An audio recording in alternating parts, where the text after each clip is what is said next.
It is a well-known fact, at least it's quoted as being a well-known fact, by doctors, by psychiatrists, by psychologists, by the experts, that we all love a good fright, whichever way you like to put it, a shock. The Curse of Frankenstein, of course, was the first film I ever did for Hammer, and it was the one that started the ball rolling, you might say. It was the beginning of what I always refer to as my graveyard period. One of the critics said I looked like a road accident, and as a matter of fact, that's not far from the truth. Now we're going to do the greatest classic of all, Dracula.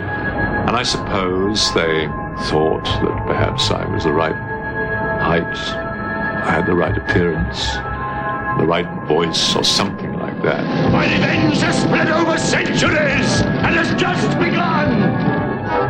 It just so happens that I was one of the very few people who had read the book many years ago, shivered and shuddered under the bedclothes and all that kind of thing, because in those days it was strictly forbidden for young people to read books of that sort.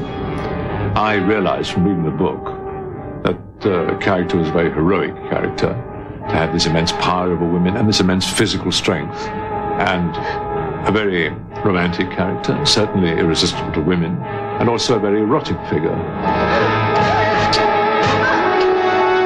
It's quite obvious, isn't it, the sexual significance of the bite and draining people's life. It did exist. His title was Vladimir, whatever you like to call it.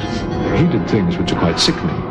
I'm not going to go into details. Now, I think a lot of people will know about them. It wasn't called the Impaler for nothing. Drac is devil, Ul is the, and A is son of in Romania. So Drac Ul A can mean the son of the devil.